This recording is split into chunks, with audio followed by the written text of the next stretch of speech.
à caractère sociétal nous intéresse ce vendredi. Nous allons nous intéresser à la vie des couples, mais avec un angle bien précis. Nous avons fait le constat selon lequel ils sont nombreux ces couples qui se donnent la mort. Si ce n'est pas le mari qui assassine son épouse, c'est son épouse qui assassine son mari. Le phénomène est de plus en plus important et monte en intensité au Cameroun. Qu'est-ce qui peut expliquer ce phénomène? Comment comprendre une telle attitude? De toutes les façons, le regard de cette problématique nous intéresse dans le cadre de cette production.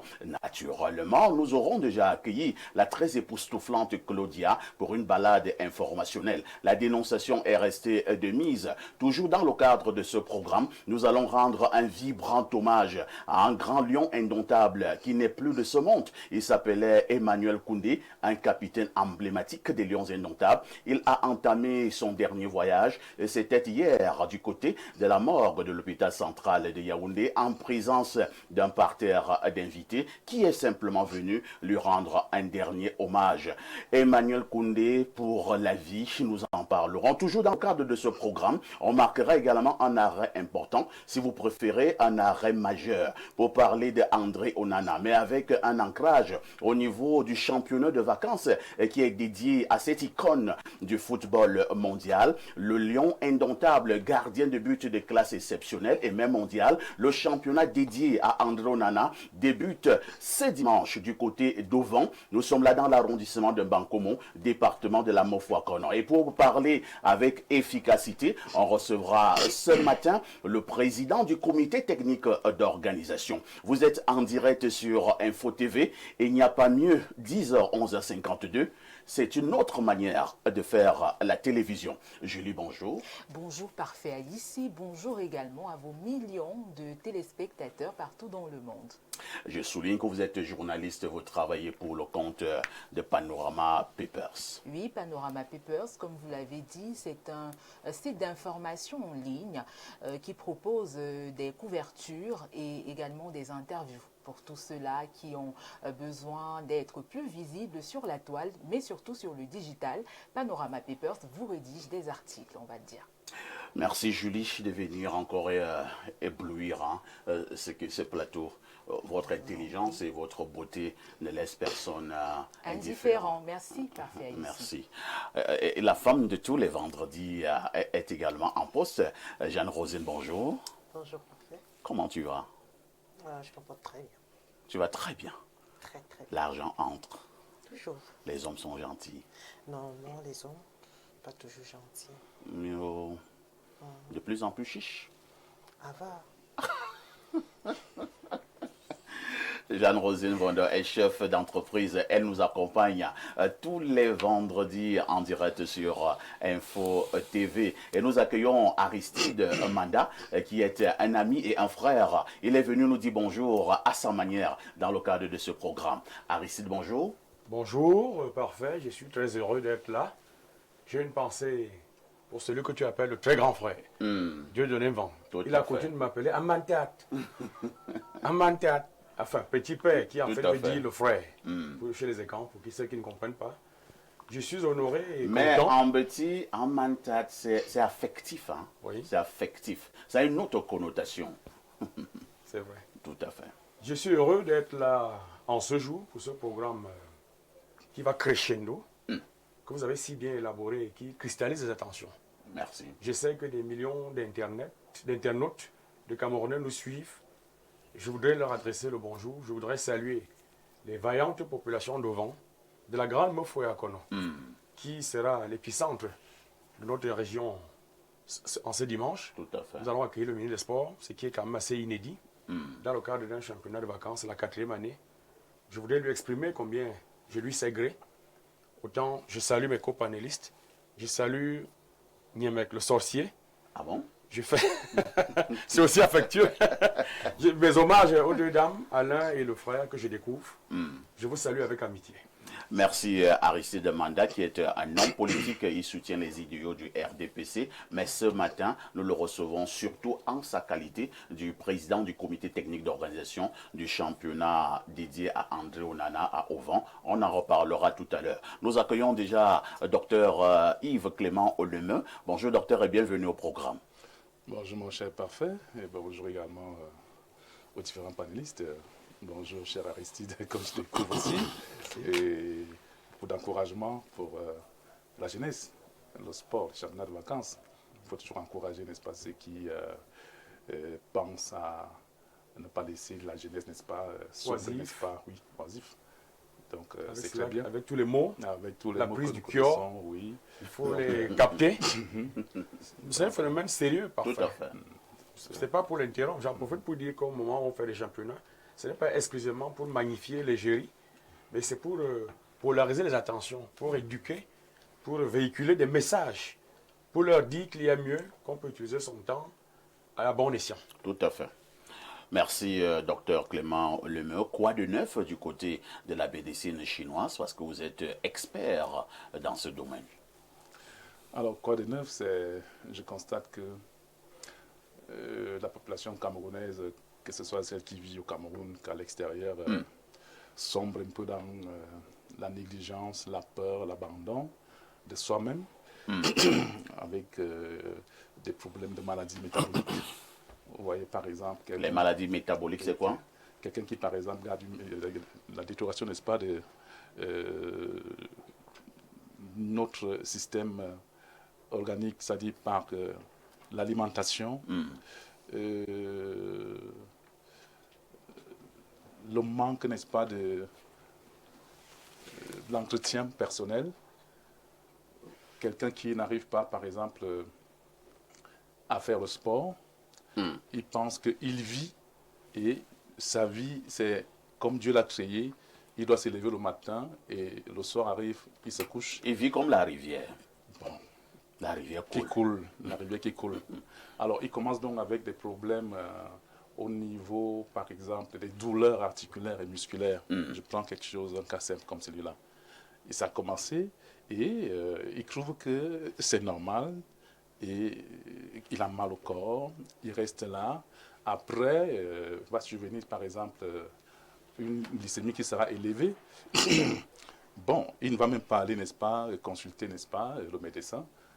Et plus tard, il ne pourra plus, n'est-ce pas, se lever ou bien porter sa chaussure, tourner même au niveau du lit. C'est comme ça que cette faiblesse-là va s'installer, tout simplement parce que il ne vit pas bien, il ne mange pas bien, il ne consulte pas, il ne fait pas le sport. Et quand il va donc maintenant aller consulter, ce sera tard. Alors que ce n'était pas un sujet, n'est-ce pas, à être diabétique. Oui. Vous voyez? Le médecin qui va le recevoir, il va tout simplement appliquer la consultation qui démontre que effectivement la glycémie est élevée. Avec, n'est-ce pas, les autres problèmes qu'il signale, n'est-ce pas, les autres pathologies, on va le soumettre, n'est-ce pas, un traitement de diabète. Très bien. Merci. Et vous apportez une solution du côté de la médecine chinoise. Une solution est apportée. Ici, tous les malades qui souffrent, n'est-ce pas, des douleurs, j'ai pris par exemple un cas simple, des douleurs articulaires et musculaires. Oui. Une solution est apportée tout simplement parce que nous faisons quoi? Nous prenons l'ensemble du corps de l'être humain, à partir de la tête, du cerveau, Jusqu'au niveau des orteils. On entre, vous mettez tout ce corps au scanner. On met tout ce corps au scanner. Même si une maladie est cachée, elle sera détectée. Elle sera détectée. Encore que quand on n'arrive pas à mieux cerner une pathologie, on va demander des examens. Tout à fait. Au niveau du sang ou alors biologique au niveau des urines. Donc, ça permet donc que le malade en question, on va lui expliquer exactement pourquoi il a des douleurs articulaires et musculaires. Quand on va regarder, par exemple, n'est-ce pas, le système ostéo-articulaire, ça veut dire des rhumatoïdes ou la densité minérale osseuse, on va se rendre compte qu'il n'a aucun problème. Mais par contre, son tube digestif va se retrouver malade. La vésicule biliaire, par exemple, aura des bactéries, le gros intestin aura des bactéries. Le foie aura le pancréas. Oui, le pancréas. Oui. Donc, le foie va démontrer, par exemple, qu'il vous manque de l'énergie. Vous voyez? La graisse qui est contenue, n'est-ce pas, au niveau du foie. Le cœur va démontrer également qu'il y a des problèmes de cholestérol, le mauvais cholestérol. Une résistance vasculaire. Donc, on va vous prendre, on va vous dire non. Il faut d'abord vous donner, n'est-ce pas, des conseils en counseling. On va vous dire, voilà comment vous vivez mal. Vous n'êtes pas joyeux. Vous vivez mal et vous mangez comme le porc. Vous mangez comme le porc. Vous n'êtes pas joyeux, par exemple. Je vais vous dire que vous n'êtes pas joyeux. Quand je dis à quelqu'un malade qu'il n'est pas joyeux, après, il est un peu surpris. Et il me dit, effectivement, oui, je suis toujours tendu, je suis stressé. Et tout. Donc, dans la vie, il faut être joyeux. Très bien. Comme nous sommes levés ce matin, disons merci au Seigneur. Parce que Voilà pourquoi moi je suis presque toujours joyeux. toujours la bonne humeur. Merci. Merci, docteur Clément Lemeu, d'être parmi nous ce matin. Nous accueillons notre invité permanent, Alain Douc, le linguiste du plateau. Alain Douc, bonjour. Bien le bonjour, parfait. C'est un plaisir d'être là pour le 5e G Espace Minier de cette semaine. Je profite de l'occasion pour saluer tous les co-discutants déjà installés et chaleureusement Pour profiter de l'occasion. Ah ben oui, ça s'écrit. Mais c'est dans un registre, comme on dirait, familier. Voilà, donc c'est pour occasion. Vous parlez là comme les jeunes de Facebook. Et tu dis comme d'hab. Bien. Pour Et profiter je de disais, l'occasion. je fais aussi des salutations très chaleureuses à toute cette grande communauté à l'international regroupée et fidélisée à ce programme. Merci. Merci Alain Douc. Et nous accueillons notre consultant Pierre Blériot Niemek, alias Castou, descendant de Omniobé, le digne fils de Beaumiébel. Bonjour Pierre Blériot. Bonjour, parfait ici. Merci de m'associer à votre panel ce matin. Je profite pour souhaiter joyeux anniversaire à 3 personnes. Oui.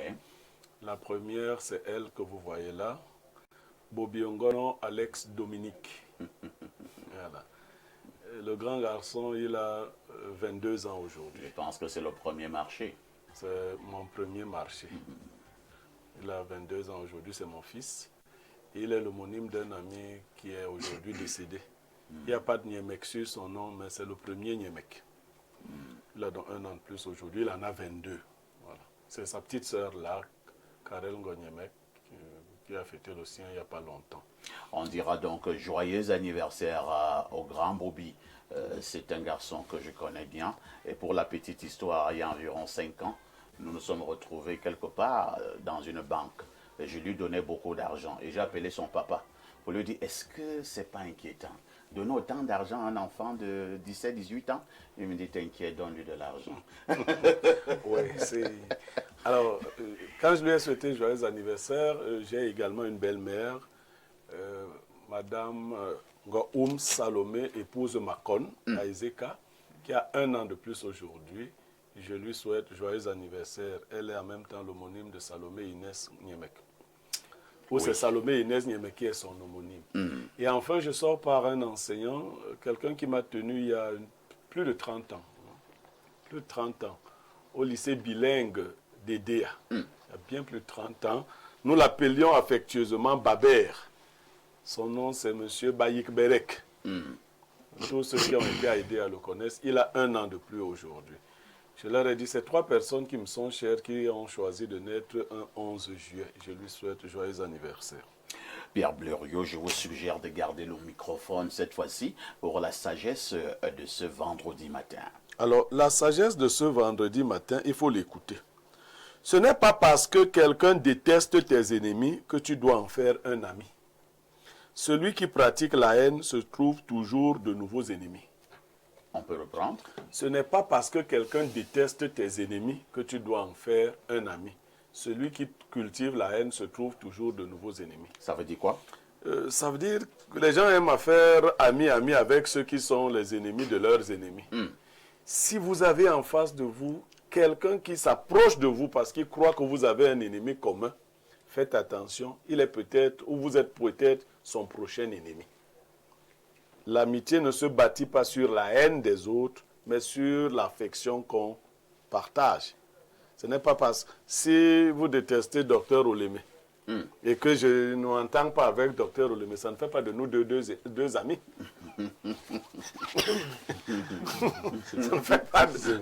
Ça ne fait pas de nous deux amis. Mais vous verrez que j'aurai tendance à venir chercher le secours. Pour faire une alliance. Voilà. C'est peut-être des alliés. Mais ce n'est pas... En forme des alliés circonstanciels. Effectivement. Or, pendant notre alliance, qu'est-ce que je veux dénoncer dans cette sagesse? Pendant notre alliance, nous pouvons confondre cela avec l'amitié et nous transférer des énergies qui sont en fait des énergies amicales.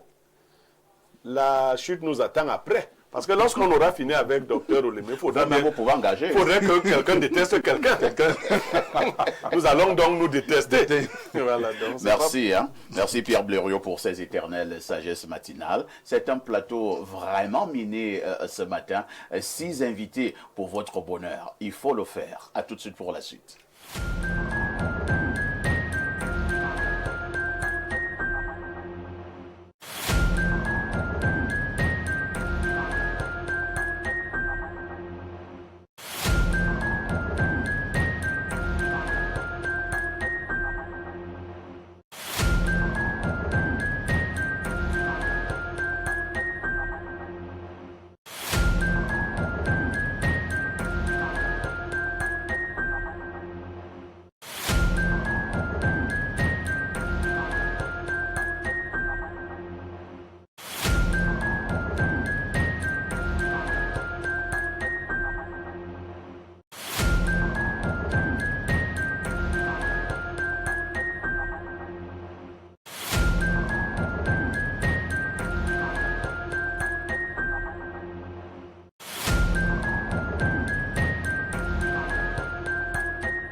Claudia Antia, bonjour. Bonjour Parfa ici, bonjour à tous les téléspectateurs d'Espace Mini qu'on retrouve ce vendredi totalement relax, c'est un plaisir. Vendredi relax, hein, Ah oui. avec un week-end qui s'annonce en Champagne. Ah oui, de l'autre côté, Je vous invite au championnat Andronana à Auvent. Ce sera dimanche. il sera là? Je ferai un effort pour qu'il soit là. D'accord. Donc s'il est là, ça vous arrange. Oui, oui. Vous ça voulez va. des autographes. Vous voulez vous filmer avec Pas le seulement les 24 de autographes, Dieu. hein. André Nana est encore jeune, hein, c'est un enfant. Et Si il Andro a à Nana peine te 26 dit, ans. attends, Claudia, si Andro Nana te dit, Claudia, tu sais, j'aime regarder ta revue, mais qu'est-ce que tu penses de notre avenir? André Nana n'a que 26 ans. Quand même. Tu as vu Claudia danser? C'est que le sport d'André Nana là va s'arrêter, pardon. Laisse André Laisse Nana. d'abord Claudia Il nous répondre. gagne de l'argent là-bas à je ne vais Manchester. rien dire. André, ça te dit? Non. Il est beau comme garçon. Oui, Tout à fait. Il est athlétique. Ça c'est Il est célèbre. il faut qu'il demeure Il a athlétique. beaucoup d'argent. Ça ne te dit rien. rien du tout. Parce que c'est la télé. Ma petite, tu es ça. Ouais. Claudia, Oui, parfait. que disent les journaux? Parfois ici, voici les événements qui ont marqué l'actualité au Cameroun ces dernières 24 heures. À la une, ce vendredi, le quotidien Info Matin présente un trophée, celui remporté au sport équestre, le Grand Prix de l'excellence hippique Paul Biya, célébré à la faveur d'une cérémonie riche en émotions présidée le 8 juillet au Palais Polyvalent des Sports par le ministre des Sports et de l'Éducation physique, Narcisse Molé-Kombi, accompagné d'autres membres du gouvernement. L'actualité intégrale est à lire de la page 2 et à 3. Concernant cette actualité, Georges-Alain Bouyoumo est un peu curieux et s'interroge pourquoi la Fédération camerounaise des sports équestres offre un mammifère au président. Il répond: Paul Biya est un chevalier blanc, apprend-on.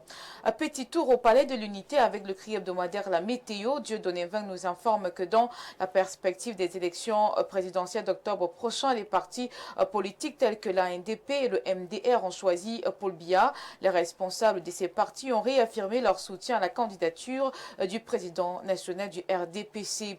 Le quotidien Capitaux Public Cameroun Tribune s'intéresse également à la politique. Marie-Claire Nana précise que la NDP et le MDR restent fidèles au parti au pouvoir. Qui, pour faire face au Rassemblement démocratique du peuple camerounais à l'élection présidentielle? Le tabloïd La Nouvelle Expression analyse dans sa parution du jour le laborieux consensus de l'opposition. Et parlant justement de l'opposition, le quotidien Le Jour explique que depuis 1992, le RDPC puise dans les alliances politiques construites avec certains leaders politiques alliés à la majorité présidentielle. Aujourd'hui, il arrête au bilan des 30 ans d'alliance avec Paul Biya. Le Messager traite dans tout autre sujet le code minier, un terrain minier. La page 6 indique que les élites manœuvrent pour qu'il soit permis aux artisans miniers victimes des suspensions des activités d'exploitation artisanale semi-mécanisée de poursuivre les travaux en violation de la loi portant code minier et des prescriptions du ministre des Mines. Le quotidien régional d'information, Le du Sahel, nous annonce dans son édition de ce vendredi que de nouvelles inondations sont à l'ordre du jour dans la région de l'extrême nord. Je clôture cette revue de presse avec l'économie quotidien. Le journal nous fait savoir que le groupe américain Chronox s'intéresse au gisement de Rutile au Cameroun. À ce sujet, des responsables ont entamé des discussions avec le gouvernement en vue de l'exploitation de ce minerai, apprend-on parfait ici. Merci Claudia pour toutes ces informations fraîches parues donc en kiosque au Cameroun. Il ne me reste comme d'habitude à te souhaiter un inoubliable week-end.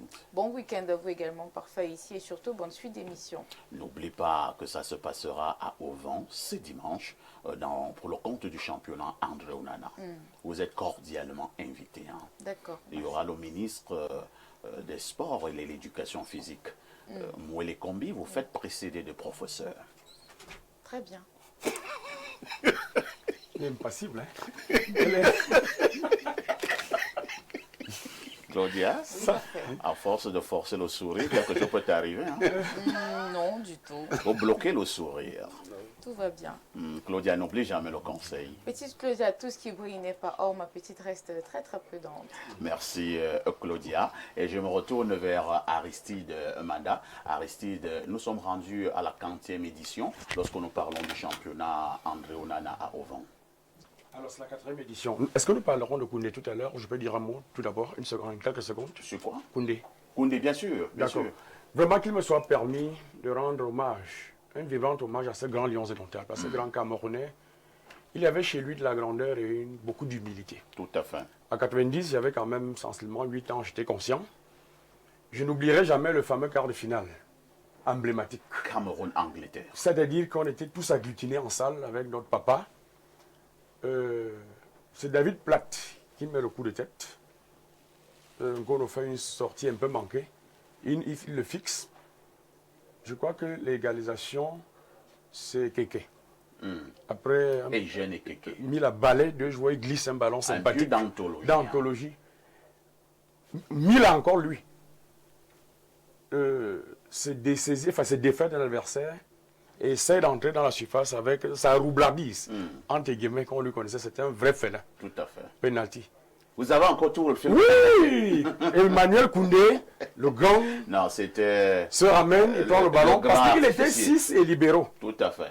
C'est-à-dire que c'était 2 postes en 1. Parce qu'il avait joué au milieu de terrain défensif. Il avait reconceptualisé le poste de 6 avant que plus tard les Redondo ne viennent lui donner une autre structure. Je connais le football. Donc je ne suis pas né de la dernière pluie. Quand je parle du football aujourd'hui, ce n'est pas là par simple contingence. J'en suis passionné. Alors il glisse le ballon, il bat Peter Shilton. Nous sommes 2-1. À 9 minutes de la demi-finale, la Coupe du Monde. Le Cameroun, donc le football cristallise les passions. C'est pour ça que nous, les politiques, en commençant par le premier, accordent une attention soutenue au football. Vous voyez les investissements colossaux que le président Biya a consentis en faveur. Et là où nous sommes là, s'il y a un match de football, je ne saurais pas d'où est ma voisine, ou c'est ça la nation. Donc quand nous célébrons les héros et que vous voyez le ministre aller, c'est parce qu'ils représentent quelque chose, c'est une histoire qu'ils ont écrite. Tout à fait. Et nous devons les magnifier. Je voudrais donc m'incliner devant sa mémoire avec respect. Alors pour Auvent, son petit frère, le gardien titulaire des Lions Indomptables et de Manchester United, est avec nous. Et en tant qu'une valeur, à contrario des contre-valeurs, il mérite d'être présenté en exemple. Parce que comme nous avons coutume de le rappeler, voyez-vous, André n'est pas issu d'une famille aisée. Vous comprenez? Il n'a pas roulé sur de l'or. Est-ce que nous pouvons avoir les images du championnat André Onana à Auvent, du côté de la réalisation, s'il vous plaît? Allons-y, Aristide. Alors, il nous est venu à l'esprit, à juste titre, à partir de chez lui, de l'ériger en prophète.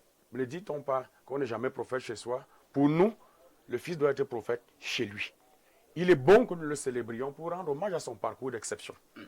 Après la Fundes, où il aura bénéficié de l'aide du président Eto'o. Parce que contrairement à ce qui a été dit, nous n'avons jamais nié que dans le parcours d'André, Eto'o a eu une incidence à l'origine. Les faits sont têtus. C'est des faits.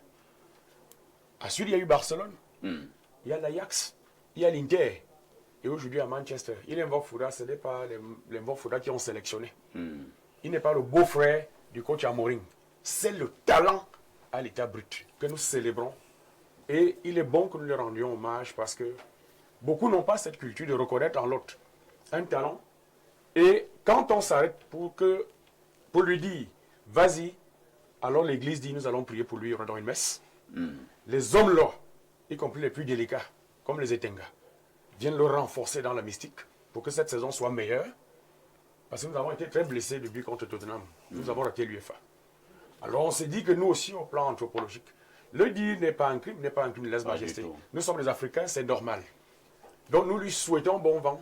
Et avant dimanche, nous allons nous retrouver autour du ministre des Sports, qui vient, comme je l'ai dit, pour la 4e fois consécutive, pour célébrer cet enfant, ce qui est quand même de l'inédit dans l'histoire du Cameroun.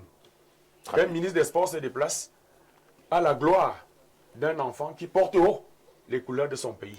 Aristide, nous sommes rendus à la 4e édition pour ce qui est du championnat André Onana à Ovan. Alors, quelle particularité, quelle innovation pour cette 4e sortie? Il y a quelque chose de spécial qui est éminemment culturel, c'est que nous avons invité Miss Noura, qui est Miss Cameroun. C'est la plus belle femme du 237, la 5e d'Afrique et la 20e mondiale. Formidable. Elle sera avec nous pour rehausser le prestige de cet événement d'envergure. Je vous ai dit qu'au vent, dimanche, c'est l'épicentre de la région du centre. C'est pour ça que je vous y convie, pour qu'avec nous, nous célébrions ces valeurs qui ont des relents culturels aussi. Alors, comme le football est un prétexte entre guillemets, il nous faut un regard holistique. Vous savez que nous sommes un pays essentiellement agricole. Nous encourageons les activités agricoles parce que tout le monde ne sera pas magistrat, tout le monde ne sera pas parfait ici, tout le monde ne sera pas André Onana. Le plus simple, entre guillemets, ça peut être la terre. Tout à fait. Que nous devons valoriser. Et cette terre qui ne trahit jamais. Hein. Oui, oui, oui. À défaut de l'aliéner par vente.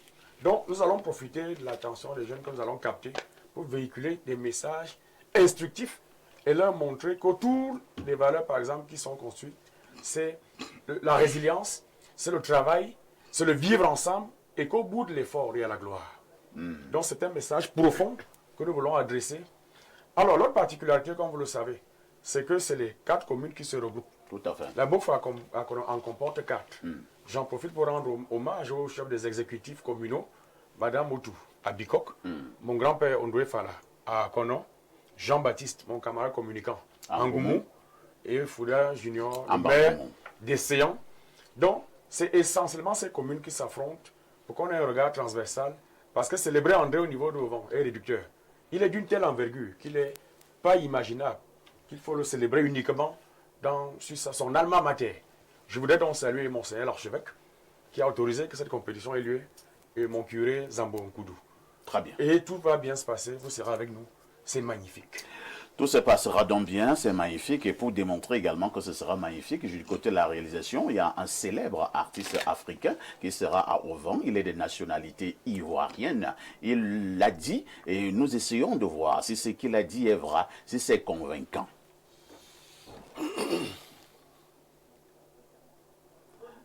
Est-ce que nous pouvons avoir Petit Sako qui justement a confirmé sa présence du côté d'Ovan dans le cadre justement du championnat dédié à André Onana, le gardien de but des Lions indomptables, mais également gardien titulaire du côté de Manchester United. Donc, Petit Sako, à la fin de ce programme. Mais en attendant, nous passons d'abord le microphone à Pierre Blériot, comme d'habitude, pour la dénonciation de ce vendredi matin. Alors, parfait, ici je reçois toute forme de dénonciation. Et hier, on a attiré mon attention sur un phénomène qui se produit au Cameroun, ou ce qui se produirait au Cameroun, notamment à Yaoundé. En me déplaçant ce matin, j'ai pu vérifier l'effectivité de ce phénomène parfait. Observez vous-même, il y a des tissus rouges un peu partout attachés à des coins de rue, à des carrefours. Le phénomène des tissus rouges qu'on attache un peu partout dans la ville de Yaoundé interroge les citoyens. Qu'est-ce qui se passe? Est-ce une tentative d'enrégimentation de toute la population de Yaoundé? Est-ce que c'est lié aux élections qui arrivent? Bon, ce n'est certainement pas lié au championnat André Onana parce que c'est au vent. Qu'est-ce qui justifie ce phénomène? Parfait, c'est pas si vous avez prêté attention. Hein. Il y a le phénomène. Il faudra prêter attention. Le phénomène des tissus rouges attachés un peu partout. Que ça nous rappelle. On attache ça où? Un peu partout. Ça peut, en plein goudron, on attache un truc là. On jette au sol? On jette, ainsi de suite. Au niveau des carrefours, au niveau des grandes surfaces, les tissus rouges sont attachés un peu partout. Bon, vous savez que chez nous, on a été habitué à voir les tissus rouges attachés aux portées des marabouts, entre guillemets, des charlatans et tous ceux qui prédisent la bonne augure. Merci, Pierre Blériot, pour cette dénonciation. Je passe d'abord la parole à Jeanne Rosine. Jeanne Rosine, avez-vous prêté attention à ce phénomène? Bon, peut-être pas ce phénomène, à cet état de choses que dénonce Blériot ce matin? Parfait, ce phénomène se passe toujours dans les champs. Oui, voilà. Par contre, au niveau des champs, je vois souvent. Lorsque, vous savez, les champs de maïs et tout ça. Surtout quand il y aura récolte bientôt. Et vous voyez, surtout au niveau des arbres fruitiers. Tout à fait. Oui, pour empêcher les voleurs de pouvoir avoir accès. Mais déjà, regardez ce phénomène au niveau des Yaoundé. Ça, je sais qu'on attache le tissu rouge sur des fils lorsqu'on bat les routes pour dire qu'on est en train de bitumer la route. Comme sur le tronçon, hôpital de Military Hospital. Hôpital de garnison. Oui, garnison militaire. Voilà, donc ils ont attaché un long fil là, il y a des petits tissus rouges. Je ne sais pas pourquoi, peut-être. Non, c'est pour annoncer aux automobilistes et aux usagers que la route est barrée, par exemple. Ce n'est pas celui-là. Oui, mais c'est pas de ça que Blériot lui parle. Oui, moi, je n'ai pas prêté attention. Je ne sais pas si on l'attache. C'est à quel niveau, Blériot? Partout dans la. Bon, cela voudrait dire qu'on est en train d'attacher les Camerounais. Je ne sais pas. C'est peut-être leur mentalité. C'est ce que je dénonce. Peut-être qu'on ne puisse pas sortir de nos gants lorsqu'il y aura élection. Aristide nous dira. Donc, vraiment, parfait, je parle. C'est un expert des tissus rouges. Ça se passe uniquement à Yaoundé. Et si ce n'est qu'à Yaoundé que ça se passe, c'est un problème. Voilà. Mais moi, je sais que c'est dans les champs de maïs, les arbres fruitiers qu'on attache toujours pour empêcher les sorciers à pouvoir... Très bien. Alain Douk, nous parlons donc de cette affaire où on trouvera des tissus rouges un peu partout, sur les axes routiers, dans les carrefours. On ne comprend pas la présence de ces tissus rouges. Vous avez une explication à cela ou bien? Bon, en fait, il faut que je me garde de faire un faux témoignage. Je suis toujours prêt à faire le rond dedans dans un sujet quand je l'ai effectivement observé. Moi, pour ma part, pas encore. Peut-être que je l'observerai plus tard. Vous allez peut-être maintenant prêter attention. Prêter attention, parfois c'est aussi ça. Bon, je marche pas, je me balade pas n'importe comment, je sors pas à certaines heures. Donc, vous vivez comme certains grands, quoi. Ne faites qu'au niveau des attitudes, vous pouvez copier. C'est l'argent est compliqué. Le plateau, c'est va me tuer. Allez, donc, je ne parle pas. Ils sont pas. Oh, c'est pas possible. Bon, de toute façon, si je vais m'en tenir au témoignage de Blériot, on sait quand même qu'à une époque, on regardait un certain type de production cinématographique quand même. Il y a toute une symbolique quand même liée au rouge. Le rouge quand même, c'est... puisque moi d'abord, je m'intéresse à la problématique quand même du symbolisme. Le rouge, c'est non pas seulement la couleur de la vitalité de la vie, c'est aussi, sémiotiquement et symboliquement parlant, la couleur du pouvoir. Il faut le savoir, de l'autorité. Voilà. Et il y a même un arrière-plan qui veut que, comme dans le plus clair des rituels sanglants, on a quand même le sang qui a une couleur rouge et qui est souvent adjoint utilisé dans les rituels en question, que symboliquement, si on est peut-être aussi en train de, je sais pas moi, vouloir envoûter une population, qu'on retrouve quand même la symbolique du rouge dans les rituels auxquels les praticiens de l'ombre sont en train de recourir. Peut-être bien. Le climat actuel, le climat sociopolitique actuel s'y prête peut-être. Quand on sait est-ce que vous allez maintenant voir tout, simplement au niveau climat socio-politique? Quelqu'un qui a son champ de maïs, il a peur que quelqu'un... Non, Blériot a bien parlé de... Moi, je prends notre exemple. Quelqu'un a son champ de maïs, il a peur que les gens viennent voler son maïs, il attache ses tissus rouges, il fait ses incantations. Vous voyez l'élection. Non, on n'est pas au champ. Moi, je suis quelqu'un de rigoureux. Je tiens compte des informations qui m'ont été transmises. Blériot est clair. Il dit c'est dans la cité capitale et il parle même des routes. Alors là, ça interpelle. Et on ne pourrait pas faire d'analyse quand même assez objective sans tenir compte du contexte immédiat et situationnel dans lequel nous nous trouvons. Pour gagner une élection, on a besoin des tissus rouges. On a besoin de rituels pour certains. On a besoin d'envoûter une population. On a besoin de la mettre sous emprise. On a besoin de la contrôler. Calmez-vous. Il passe à parler à Aristide Manda. Dieu merci, qui est un homme politique. Alors Aristide, est-il possible que si ces tissus rouges que nous voyons donc désormais sur nos routes attachées au niveau des carrefours, est-il possible que cela soit lié à la donne politique, au contexte du moment? D'abord, je ne peux pas nier certains dogmes, certaines évidences qui sont rattachées à nos traditions, mais c'est du vent. Parce que, à titre personnel, c'est une opinion, c'est dépourvu de valeur. Je vous raconte une histoire brève, même si le mois est haïssable. Je suis à l'école primaire à Bafoussam, je suis en classe de... Je suis au cours élémentaire 2. On habitait en Djaleng 5, on allait à l'école à Tamja. Alors on revient, quand on rentre, c'était pas le système de 8 ans chez nous, nous étions une des rares écoles, on voit des œufs cassés au sol. Il y a des pièces, je m'appelle 5 francs, 10 francs, et il y a un billet de 5000 francs qui est neuf. Je n'ai jamais oublié cette histoire. Tout le monde vient, et il y avait des gens en face, une famille qui regardait. Alors pendant qu'on traverse, on est assez estomaqué de constater que personne n'est médusé, n'est étonné de voir qu'il y a de l'argent là. Les gens nous regardent. Tout le monde vient et passe. Tout le monde vient et passe. Après, il y a un gars anglophone, c'est pas un clivage, qui vient derrière, parce qu'il y avait les anglophones. Le gars vient voir l'argent. Wow, on a monnaie. Le gars a pris le billet de 5000. Il est entré dans la boutique d'en face. Il a acheté un ballon. Je me rappelle très bien. Le pain chocolat. Il a chargé, il s'est mis à manger, lui il a considéré, pour vous dire, je prends cet exemple d'extase, l'euphorie dans laquelle il a été plongé à la vue du billet de 5000, qui pour lui était une aubaine. J'essaie d'indiquer qu'il y a une incidence psychologique. Chez nous, même on dit il y a le numéro. On te dit que si tu es psychologiquement faible, il va t'atteindre. Mais si tu résistes à l'attaque, parce que tout est dans la tête. Attends, d'abord, l'histoire là m'intéresse. Je suis très sérieux dans ce que je dis. Tu as vu sa femme, ou bien quand tu as seulement... Il est resté avec nous jusqu'à ce que nous quittions Bafoussam. Il était toujours intelligent à l'école. Il n'a eu... J'ai dit, c'était... Il était... Au point même où on commençait à le suivre. Après, il dit, je ne donne pas. Il coupait à qui il voulait. C'est-à-dire, il donnait... Enfin, je pense que cette anecdote, je convoque... C'est quand même risqué. Hein? Pour vous dire que ce qu'on appelle la petite sorcellerie, là, je ne dis pas qu'elle n'existe pas.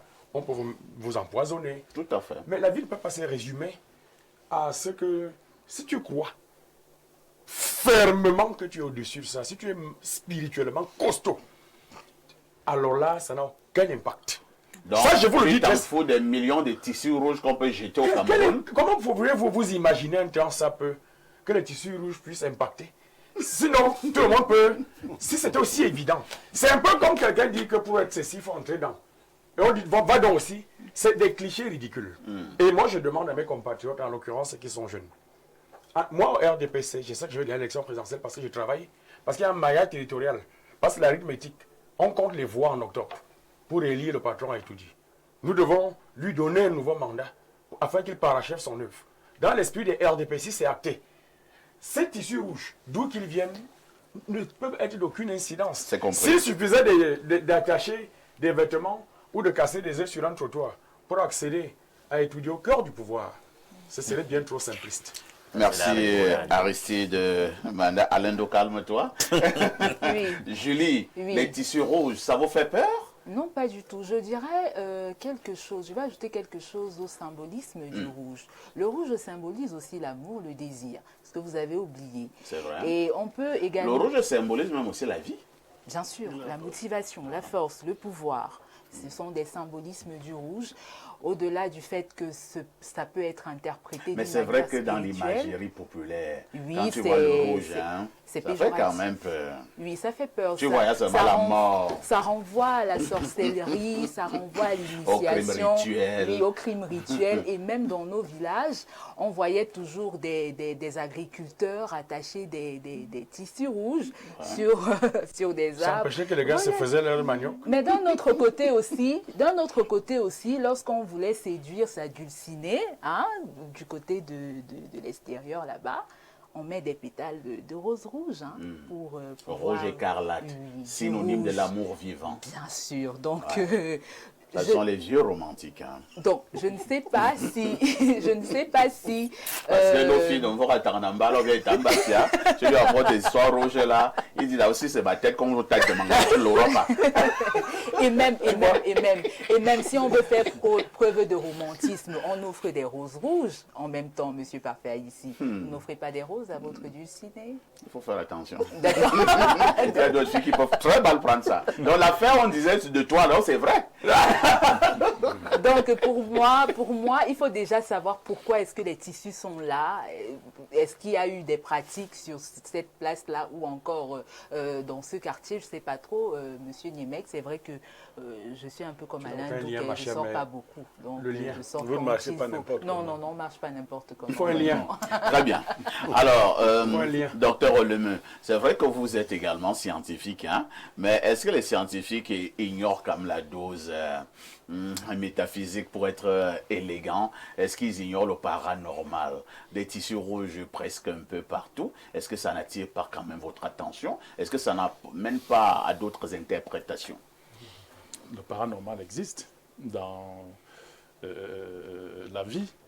Et maintenant, qui est dans le paranormal reste dans le paranormal.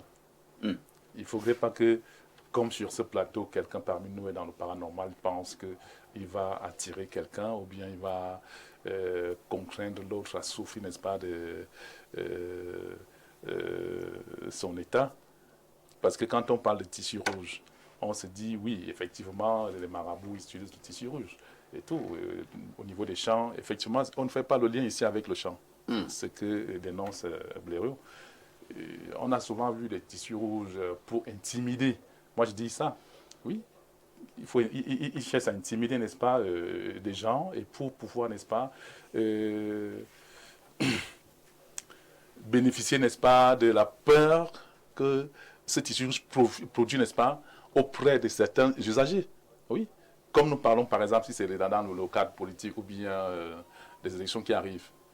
Je ne sais pas qui aura peur en tant que politicien, n'est-ce pas, pour pouvoir soutenir, n'est-ce pas, son candidat, ou bien un candidat pensera que une classe quelconque de la population va donner ses voix à une autre personne.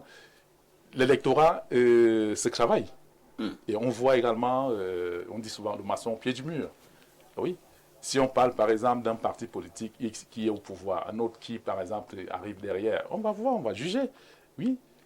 Qui, par exemple, nous donne un certain espoir ou bien de continuité. Maintenant, les tissus rouges aussi, on ne va pas stigmatiser ici, n'est-ce pas, une classe quelconque de la population qui, effectivement, va se dire, oui, il y a des tissus rouges toujours là-bas, ne sortons pas. Par exemple, le jour des élections, ne partons pas voter. Ça aussi, c'est pour intimider. Moi, je dis, c'est pour intimider. Quelqu'un qui est dans le paranormal, c'est comme des sorciers. Ils sont effectivement dans le paranormal. Oui. D'autres ne partent pas dans leur village, nous qui sommes en ville, parce que tel cousin est sorcier, ou bien son propre petit frère même est sorcier. Oui. Mais quand ton petit va te dire qu'il est sorcier, ou bien il te menace, dis-lui que viens, allons-y, faisons même la sorcellerie en face, en journée, bien sûr.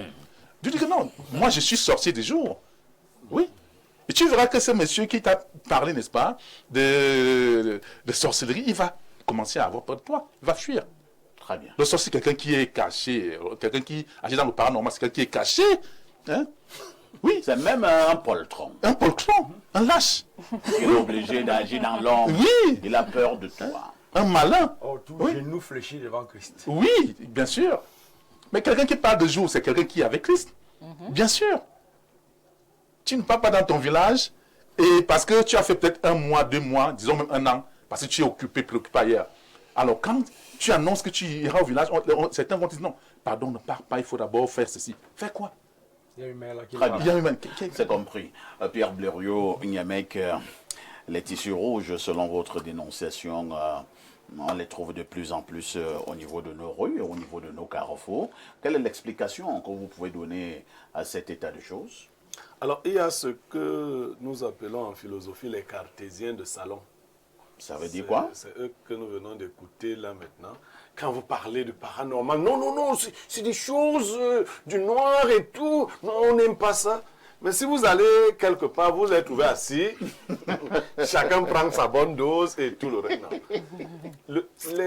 Le paranormal n'a rien à voir avec votre croyance ou votre non-croyance. Aristide Mandat, est-ce qu'on tue les gens qui n'ont même pas peur? Un jeune arrive au J'ai village. commencé par dire que je ne nie pas les évidences. Bon, Il y a le voilà. Donc, la peur, ce n'est pas le fait de dire que je n'ai pas peur. Si quelqu'un a un avantage spirituel sur vous, il peut agir sur vous.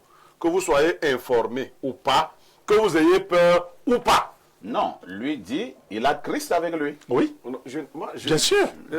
Les enfants... Donc il ne dit pas seulement je n'ai pas peur. J'ai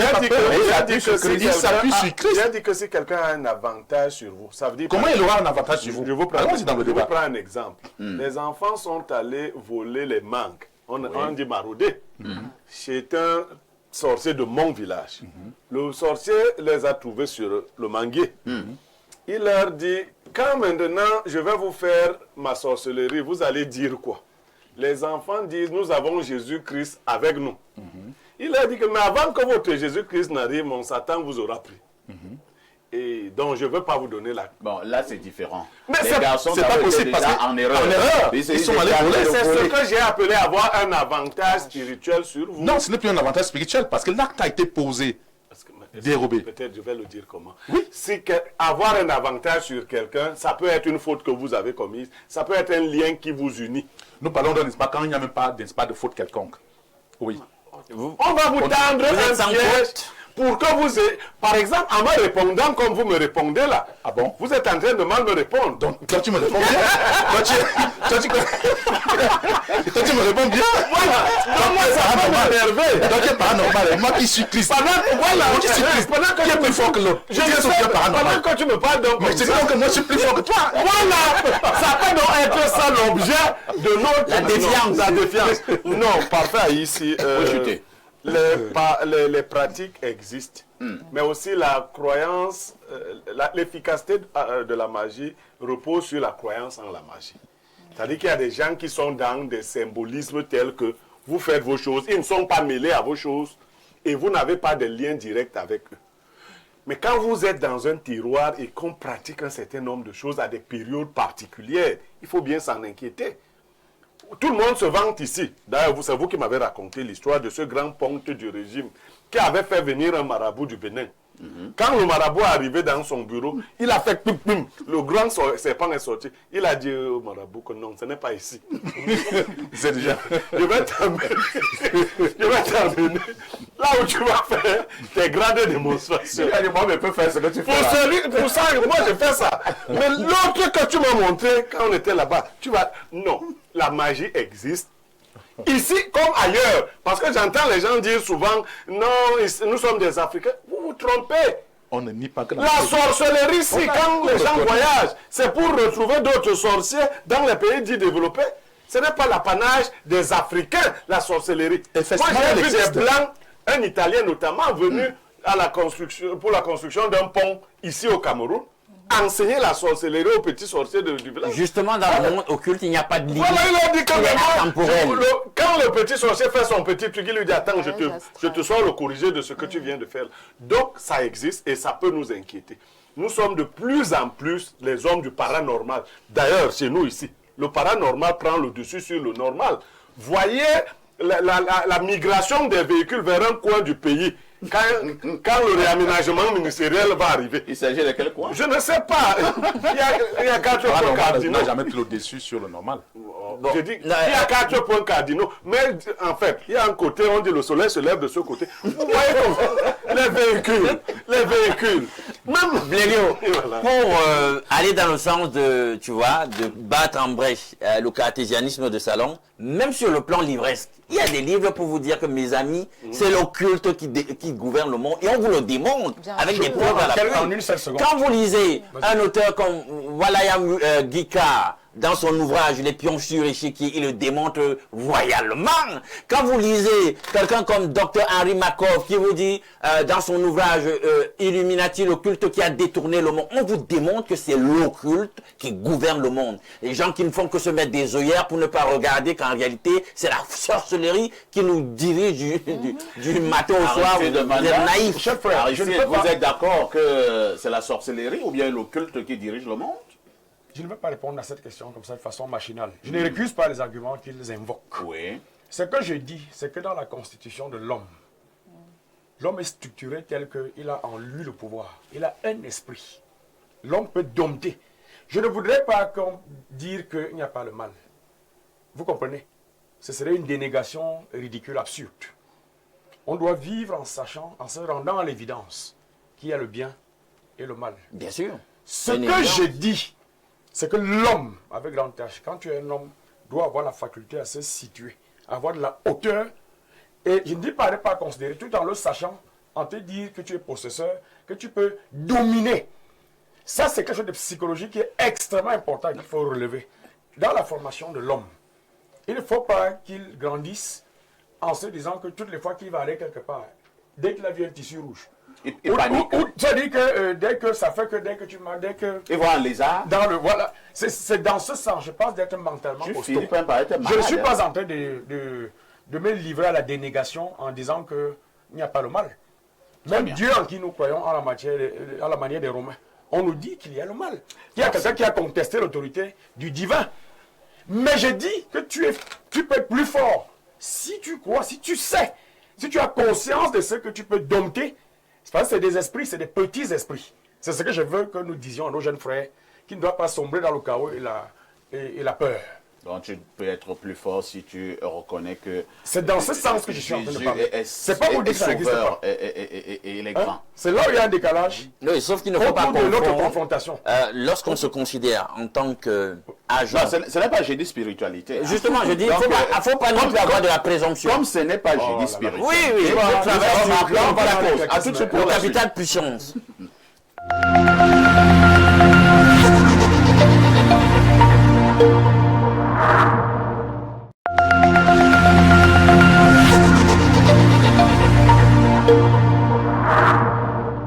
Sous le très haut patronage du chef de l'État, son Excellence Paul Biya, et la haute supervision du Premier ministre, chef du gouvernement, le ministère de la Recherche scientifique et de l'Innovation organise la 9e édition des Journées d'excellence de la recherche scientifique et de l'innovation au Cameroun du 14 au 18 juillet 2025 à l'esplanade de l'hôtel de ville de Yaoundé.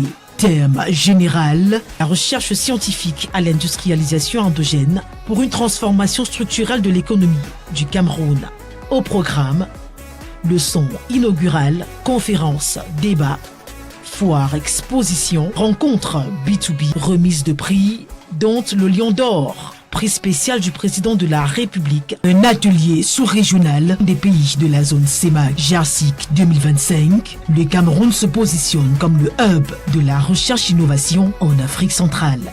GERSIC, cœur de la recherche-développement en vue de la mise en œuvre du DIPTIP, un chercheur, une entreprise. Formation de 2000 jeunes tchadiens en intelligence artificielle. Un pas décisif vers la vision du maréchal Mahamad Idriss Déby Itno du Tchad. Dans le cadre de la politique ambitieuse du président de la République du Tchad visant à faire du numérique un levier de développement, 2000 jeunes tchadiens de 15 à 35 ans, sans distinction de niveau scolaire, vont entamer une formation en intelligence artificielle. C'est une formation de 10 jours qui commence le 4 août 2025. Un total de 40 experts en intelligence artificielle sera mobilisé. Des certificats de participation et de compétences seront délivrés par la chaire UNESCO d'Afrique centrale, Access TIC. En dotant la jeunesse de compétences de pointe, le Tchad s'engage résolument dans l'ère numérique, ouvre la voie à l'innovation locale et prépare une nouvelle génération d'acteurs du développement durable. Inscrivez-vous dès maintenant dans les 3 sites suivants: www.unescocher.tic.org, www.enastic.td, www.adetic.td. La formation de 2000 jeunes Tchadiens à l'intelligence artificielle est une initiative du ministère de l'économie numérique. La Banque mondiale, sponsor officiel.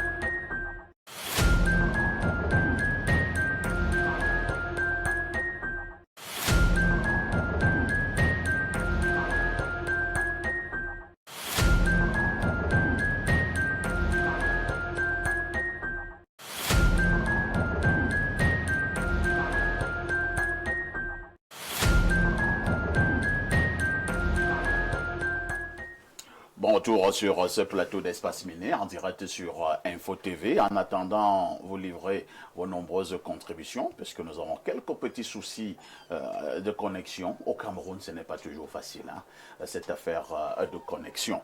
Donc on reviendra tout à l'heure pour vos nombreux messages. Mais nous prenons la problématique inscrite à l'ordre du jour ce jour. Nous posons la question, celle de savoir pourquoi tant d'assassinats au niveau des couples. C'est devenu régulier au Cameroun. Il ne se passe plus une semaine sans que nous puissions entendre que un mari a assassiné sa femme et parfois également sa femme a assassiné son mari. Quel regard posez-vous sur ce nouveau phénomène au Cameroun? Je commence par Alain Douk. Alain Douk, cette fois-là, j'espère quand même que vous avez observé le phénomène. Qu'est-ce qui peut expliquer ce genre de situation au Cameroun? Bien, c'est déjà une manifestation de violence et nous sommes dans un contexte où finalement on légitime un tout petit peu la violence parce qu'il y a des formes sournoises et des formes assumées systémiques de violence avec lesquelles les Camerounais ont fini par s'accoutumer et pour lesquelles ils pourraient, ma foi, aux grandes dames, être des caisses de résonance des mêmes types de violences. Et il y a aussi culturellement et anthropologiquement une tacite validation de la violence, puisque chez nous, nous sommes encore dans un contexte où on pense que si ta compagne a fait ci ou ça, qui ne t'a pas trop plu, tu peux lui donner un soufflet, tu peux lui foutre la fessée. Du coup, on ne se rend pas compte que, quoi qu'on dise, c'est des violences, c'est des sévices corporels, et que ce n'est pas forcément normal, c'est pas normal. Et du coup, on ne sait jamais. Chez les Africains, c'est normal. Hein. C'est ce que je dis. C'est pour ça que je dis, questionnons-nous, anthropologiquement, culturellement parlant. Tu peux lui administrer pour parler comme toi, une petite fessée. Voilà. Donc, il y a ça. Et tu rétablis l'équilibre. Et vous savez, parfois, il peut arriver que justement celle à qui on inflige la petite fessée en question, etc., se montre plutôt récalcitrante. Et du coup, ça crée de la résistance aussi chez celui qui veut la faire plier. Et elle de même, comme en physique, action-réaction, ça peut dégénérer. Voilà une autre résistance qui ne fait qu'aller croissant et finalement, ça dégénère. Et c'est ce qu'on observe le plus clair de temps. Puis, il y a des gens qui, foncièrement, sont peut-être nés avec des gènes violents, aidés aussi par un écosystème qui est favorable dans un contexte où, nous le savons, information journalistiquement traitée, nous savons que notre pays a été un hub, une plateforme de prolifération de toute forme de drogue à un certain moment, porosité de nos frontières l'exigeant, et puis, il y a le fait consommer qui est cette promotion d'une drogue dure, qu'on appelle l'alcool, hein? Un pays où on boit l'équivalent. Allez-y. Un pays où on boit l'équivalent. Le tournoi André Onana, je ne sais pas pourquoi, vous avez invité un artiste étranger, alors que dans vos commentaires d'hier, à la même émission, vous avez dénoncé 2 ministres qui se sont exprimés dans un média étranger. Il n'y a pas d'artiste sérieux du 137, à demain 10h. C'est Ekwekoum de Loum. Non, Ekwekoum Est-ce que vous regardez même la bande-annonce qui défile depuis près d'une semaine sur Info TV? Il y a plusieurs artistes camerounais qui sont invités. On peut les citer quelques noms, Aristide, pour que notre ami... Il y a Blacky Star. Il y a Blacky Star. Il y a Christelle Electra. Il y a Christelle Electra. Il y a Ebo Chaleur. Il y a Ebo Chaleur. Il y a Charisma. Il y a Charisma. Ce ne sont pas des artistes du Bangladesh. Ils sont bel et bien camerounais. Lorsqu'on a dit cela, on prend un autre message. Allons au plus 49. Et c'est l'Allemagne. Bonjour, l'Onkuta de la modération. Et à tout ton panel. Je viens juste ainsi saluer la rhétorique et la façon unique de s'exprimer de M. Aristide Manda. Bonne journée à vous. Merci. Allons au 212. Il s'agit d'un téléspectateur du Maroc. Et qu'est-ce qu'il dit? Bonjour à Ici et toi, d'Albert Parfait, le tissu rouge de la modération. Pas du tout. Bonjour, monsieur. Non, je rejette. Bonjour, monsieur Aristide. Moi, c'est le 212. J'aime beaucoup votre éloquence. Vous vous exprimez bien et ajoutez à cela votre gestuelle de main que je croyais être l'exclusivité d'Alain Douk et qui captive encore plus l'attention. Et c'est sûr que devant les femmes, vous êtes une sorte de Balthazar verbal. Alain Douk, Alain Douk, pourquoi tu es triste ce matin, mon ami? Pourtant, le 14e jour est passé. Tu étais très nerveux hier. On sentait vraiment que tu étais à ton 14e jour, au pic de l'ovulation. Nous, on aime quand tu es chill et cool. Alain Douk, le Samsonite, l'homme le plus musclé de sa génération. Voici la sagesse du jour. Il n'y a rien de plus difficile pour une femme que d'être avec un homme pauvre, mais très bon au lit. Le 212 qui dit mieux, à lundi 10h. Bonjour le panel, s'il vous plaît. Je veux le numéro de Castou. J'ai une dénonciation terrible pour lui. C'est Georges Ngomon de Zoaïteleux. Georges, tu sais ce qu'il faut faire, hein? Soit vous allez sur la page Pierre Blaireau-Niémec officielle, soit vous passez Info TV.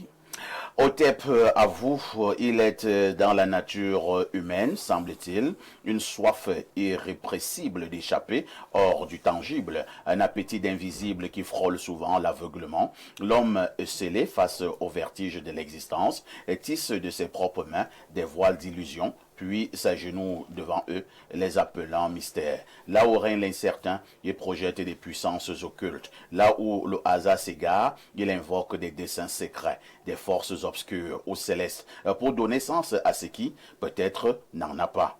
L'homme profère des ombres sacrées à la lumière nue de la raison. Il s'attache au mirage plutôt qu'au réel, non par faute d'intelligence, mais par excès de désir, car il est plus doux, parfois, de croire en des sphères invisibles que d'affronter le silence austère de l'univers. Le mysticisme devient alors refuge, non pas vérité révélée, mais pansement d'âme. Et pourtant, sous l'éclat des prophéties et des symboles, ne demeure bien souvent qu'un néant magnifié. Le merveilleux n'est pas toujours miracle, l'inexpliqué n'est pas nécessairement divin. Mais dire cela, c'est froisser les cœurs épris d'étoiles, car l'homme, en quête d'éternité, préfère encore se tromper avec ferveur que d'avoir raison dans la solitude glacée du réel. Big up au vitriol Niémec, c'est Saker, l'humble ignorant. Je conseille à Saker d'aller lire. Avant de conseiller, il faut d'abord dire bravo. Oui, ce monsieur écrit bien. Bien. On a besoin des talents comme ça.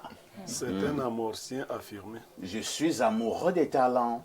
Je vous ai dit que c'est un amorcien affirmé. Comment toi tu le sais? C'est lui qui vous a dit qu'il y avait un amorcien discret.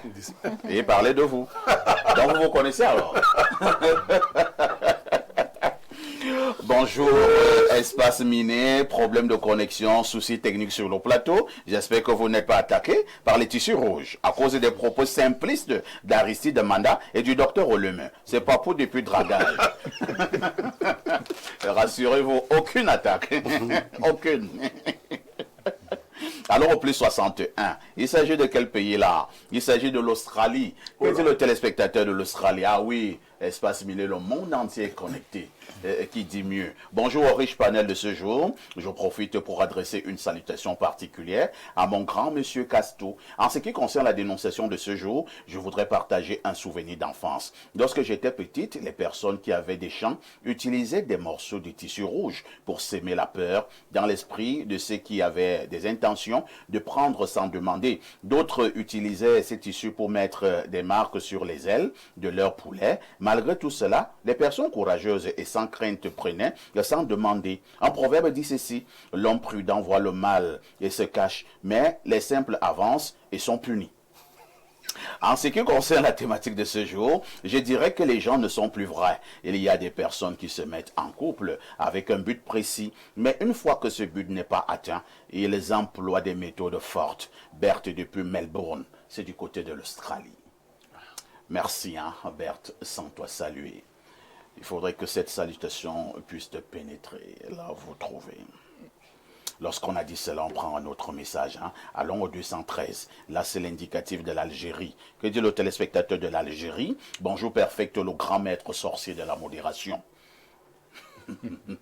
Perfecto et Blériot, vous faites même comment pour être concentré sur le plateau avec cette belle dame à côté de vous? Elle est comme l'angambase rôti qu'on trempe dans une mayonnaise fouettée à la crème et on avale avec une gorge de vin rouge du 1880. Incroyable. Pour la dénonciation, vous devrez savoir que dans le monde mystique, le tissu rouge absorbe la chance et l'énergie positive. Le tissu blanc renvoie les énergies négatives. Le tissu rouge en question n'a pas de pouvoir. C'est le rituel qu'on fait avec ces tissus rouges qui a un pouvoir. Prenez un tissu rouge, faites un vœu sur le tissu rouge avec 7 clous de girofle dans votre bouche. Après avoir fait le vœu, mâchez les 7 clous de girofle et crachez dans le tissu rouge et faites un nœud et jetez-le quelque part. Les premières personnes qui vont voir ces tissus rouges, leur énergie positive sera observée, absorbée et renvoyée vers l'envoyeur. Monsieur Aristide, ne simplifiez pas certains rituels. Le monsieur de Bafoussam dont vous parlez a perdu beaucoup de choses, non pas physiquement, mais plutôt spirituellement. Et quand on vit de ton énergie positive, tu ne ressens pas de douleur ni de maladie. Ne simplifiez pas nos coutumes. Quand la coutume te frappe, ça ne fait pas mal, mais ça te suce sans laisser de douleur. Aristide demanda. Je crois qu'on a un sérieux problème de compréhension. Je redis encore une fois qu'en aucun moment, je ne vais remettre en question la notion de mal dans l'absolu. Je lui dis que l'homme est investi d'un pouvoir tel qu'il peut prendre la hauteur. Et ça passe par la spiritualité profonde. Peut-être que je travaille des étapes parce qu'on n'est pas dans une émission consacrée, dédiée à ça. Il y a des mécanismes internes par lesquels l'homme s'érige en Dieu. Il fait corps avec Dieu. Il est un esprit. Et il ne faut pas qu'il soit phagocyté par un simple tissu rouge. C'est ça qui serait plutôt simpliste. Sinon, on n'existerait pas. Si cette considération, nous perdions le combat psychologique en se disant que toutes les fois que nous rencontrerons un tissu rouge ou qu'une menace, si tant elle est qu'elle est avérée, on ne vivrait plus. Très bien. C'est pas comment n'arrive pas à comprendre. Je suis pas en train de dire qu'il n'y a pas de mal. C'est compris. Nous cohabitons avec le mal. C'est compris. Jeanne Rosine, revenons à la problématique de ce matin. Dans le cadre de Vendredi Société, nous parlons des 16 assassinats au niveau des couples, des maris qui tuent leurs femmes et des femmes qui leur rendent cela par moments de la manière la plus exemplaire. Alors, pour vous, un homme que vous avez aimé, comment vous arrivez à l'assassiner? Pour vous, une femme qu'un homme a aimée, comment il finit par l'assassiner? Qu'est-ce qui n'a pas marché? Parfois ici, le premier jour où vous rencontrez un homme, sa façon de se comporter vous dira la suite. Ça veut dire quoi? Ça voudrait dire quoi, parfois ici? Dans les couples, vous voyez, vous rencontrez un monsieur pour la première fois, sa façon de vous aborder, sa façon de se comporter, vous dira le cheminement de votre relation. Ça veut dire que vous n'aurez pas d'entente précise. Vous serez toujours en dispute.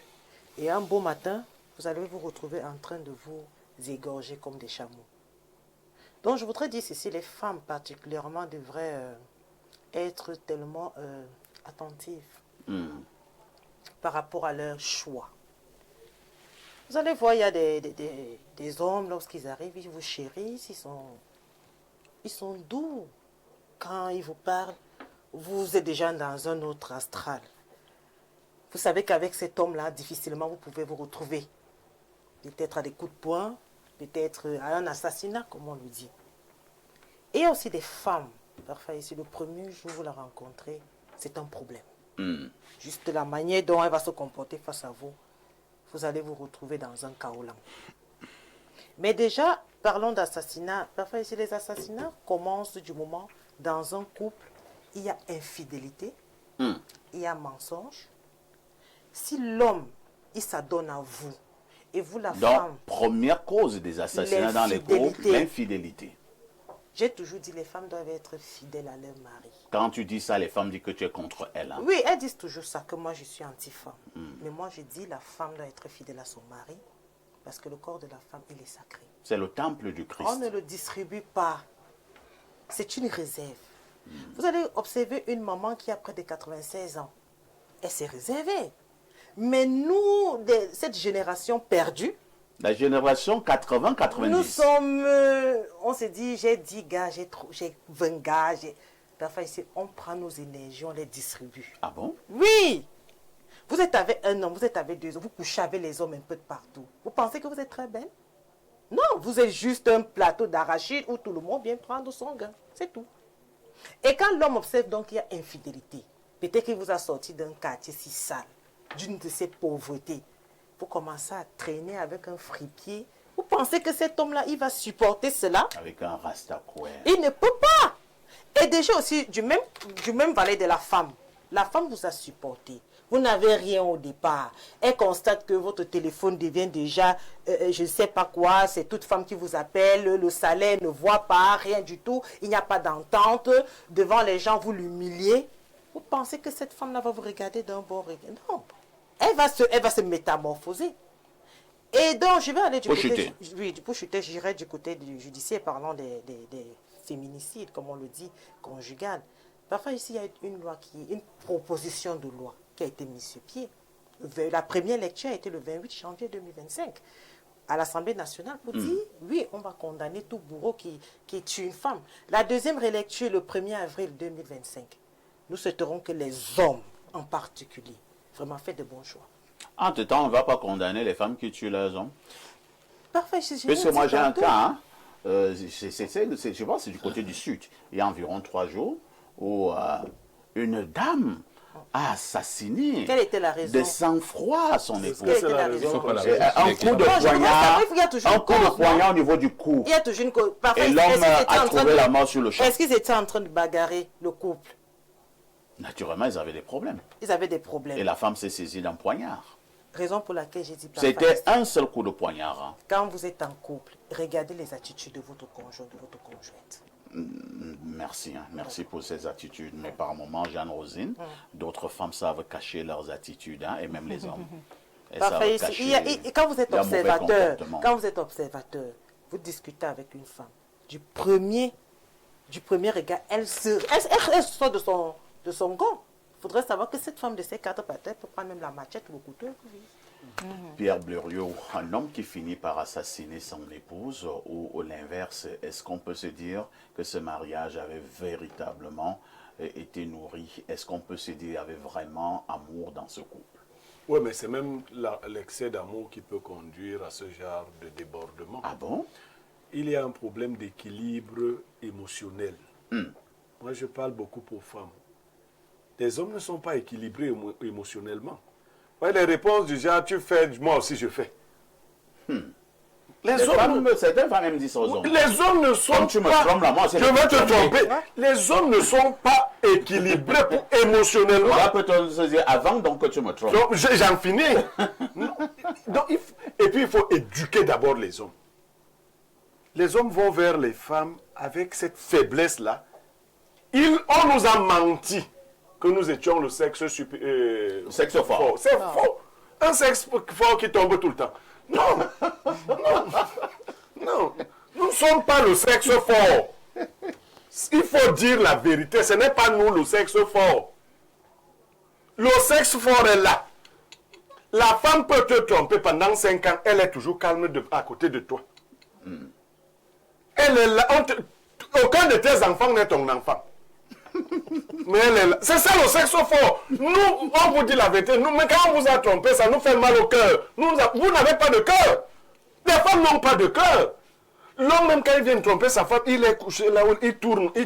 Son cœur... D'autres même très faibles finissent par faire comment faire le bail chez les catholiques, c'est-à-dire la confession. La confession. Alors on lui a même rien demandé. On lui a rien demandé. Il commence à parler. Donc les hommes ne sont pas le sexe fort. Cette faiblesse-là donc fait que l'usage de la force physique est le signe qu'on ne se contrôle pas, qu'on n'a pas le plein contrôle de ses émotions, de ses sentiments. En fait, c'est une forme d'exutoire. Parce que quand l'homme a fini de taper, il se sent mal. Et dans ce vouloir taper là, résoudre le problème, que quelques catastrophes arrivent souvent. À l'origine, un homme normal ne peut pas penser à assassiner sa femme. Quelqu'un a dit ici, il faut observer les gens. Parfois ici, si vous saviez à quel point les hommes se meurent tranquillement, quand celui-là a l'idée, par exemple, que sa femme le trompe, s'il n'a pas de comportement autoplastique, s'il a des comportements alloplastiques, il va tenter de détruire la personne qui le trompe. Mais d'autres se détruisent eux-mêmes. En psychologie, on parle de comportement autoplastique. Tous ces hommes que vous voyez boire 18 bières dans les bars, si vous causez longtemps avec eux, ils fuient leurs femmes. Ils fuient leurs femmes pour la plupart. Donc, ce climat, l'Afrique n'est pas en train d'encadrer les couples. Les couples, désormais, se débrouillent comme ça avec les petits moyens, les petites connaissances qu'ils peuvent avoir. Vous avez une femme, vous disiez que l'Afrique n'a pas su gérer les nouveautés. Aujourd'hui, vous avez des femmes chefs d'entreprise, vous avez des femmes commissaires, divisionnaires, ainsi, en fait, cadres de société. Quand vous avez un mari qui se sent amoindri, qui vous voit marcher avec des gens qui ont de beaux costumes, lui, il est à la maison. Ces patrons qui appellent les femmes de truer à toute heure, c'est même la zizanie. Parce que dès qu'Aristide Manda a les beaux costumes et les belles tubes, lui il appelle, ta femme travaille en journée, mais elle travaille aussi de nuit. 22h30, le téléphone sonne, c'est mon patron. Vous déséquilibrez les hommes, vous créez, c'est pas pour justifier. Toutes ces attaques-là dont les couples sont victimes font qu'il faut que nous organisions la société parfaite pour conseiller les couples. Pour dire aux couples à quel moment ça chavire souvent. Parce qu'à un moment donné, vous voyez deux gens qui semblent être mariés, mais c'est deux parfaits ennemis qui habitent encore la même maison en attendant qui va liquider l'autre en premier. Parce qu'on voit peut-être nos assassinats. C'est dans la nourriture aussi que la femme commence à te faire voyager doucement. Ouais. Il y a aussi cette forme d'assassinat. Mais attendez, il y a des hommes qui sont tombés juste un jour, après plusieurs coups d'empoisonnement répétitifs. On a fini par... La femme te dit que tu es fort, non? Ok, on va voir. Toi, tu ne comprends pas ce qu'on va voir. Elle te tue à petit feu. Elle te met de petites doses homéopathiques. Finalement, tu succombes. Donc, nous sommes dans une société pervertie. Très bien. Julie P, vous êtes également une dame. Est-ce que l'une des stratégies, mettez les guillemets à stratégie, devrait également être que si dans un couple, vous vous rendez vraiment compte que vous ne vous entendez plus, problème matin, problème midi, problème soir, vous ne vous entendez plus presque sur rien. Est-ce que c'est pas souvent... Mais ils ne s'entendent même plus sur leur désaccord. C'est-à-dire que même quand on est d'accord qu'ils ne soient pas d'accord, ils ne sont pas d'accord. D'accord. Est-ce que dans ce genre de cas, le mieux n'est pas de se séparer? Bon, parfait. Ici, je vais un peu parler sur la thématique. Je vais revenir un peu sur les origines de la violence. C'est-à-dire que comment on en arrive à violenter sa compagne, à vouloir violenter même son conjoint. Généralement, les psychologues vont toujours demander comment s'est passée votre enfance. Est-ce que vous avez vécu un événement traumatisant ou est-ce que vous avez grandi dans une famille où le papa battait sur la maman? Cela a influé sur votre psychisme et cela a influé également sur votre âge adulte et du coup, vous avez reproduit inconsciemment ce que vous avez vécu dans l'enfance parce que généralement, c'est ce qui se passe. Soit l'homme a vécu une expérience traumatisante lorsqu'il était enfant, lorsqu'il était un peu plus jeune, soit c'est la femme également qui a vécu un événement traumatisant et donc du coup, il y a cette violence-là, cette obsession, parfois elle est un peu obsédée, elle s'imagine que son conjoint la trompe, même s'il ne la trompe pas, elle se fait des films parce que dès son enfance, il y a eu ce mécanisme-là qui s'est développé dans son psychisme. Et donc, du coup, cet excès de jalousie va vouloir l'amener à contrôler son sujet, et puisqu'elle n'aura pas toujours le contrôle sur son sujet, elle va toujours s'imaginer que non, s'il ne prend pas le téléphone, c'est parce il doit être avec une autre femme. Je veux qu'il soit à moi, je ne le veux pas pour une autre femme, et du coup, puisque je ne peux pas l'avoir pour moi, soit je le tue, soit même encore, c'est une femme qui vous aime, parfait, vous ne l'aimez pas.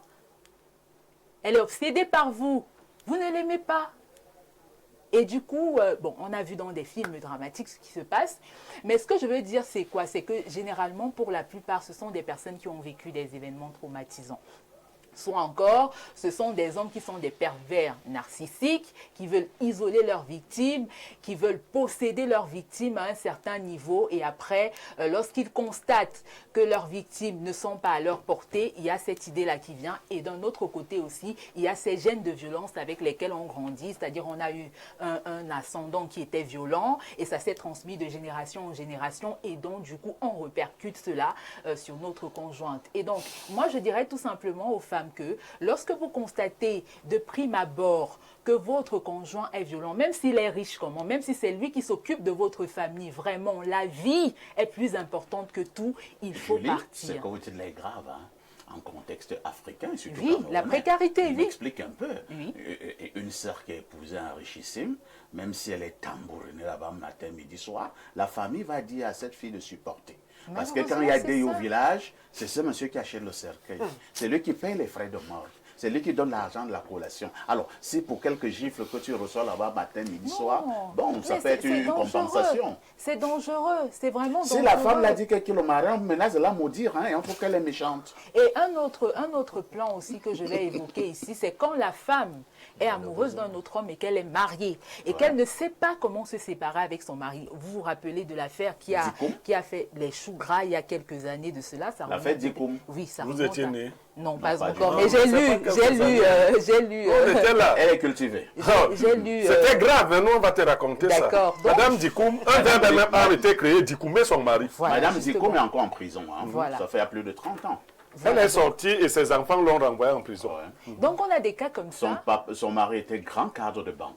Voilà. Donc on a des cas comme ça où la femme ne se sent plus avec vraiment à l'aise dans son son militaire. foyer. Elle a envie d'être avec son amant et du coup elle échafaude un plan pour assassiner ce dernier. Donc s'il faut parler d'assassinat dans les couples, c'est sur plusieurs plans. Vraiment, c'est très vaste. Docteur Ollemer, qui donne le pouvoir à un homme de tuer sa femme et vice-versa? Oui, je vais commencer par condamner cette violence qui arrive à l'assassinat. Mais à la base, nous devons comprendre qu'il faudrait qu'on s'aime d'abord. Oui. Donc un homme et une femme devraient d'abord s'aimer avant de se mettre ensemble.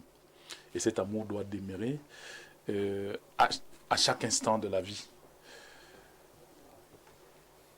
Ils doivent également, bon, on va toujours parler de la prière, hein, croire en Dieu.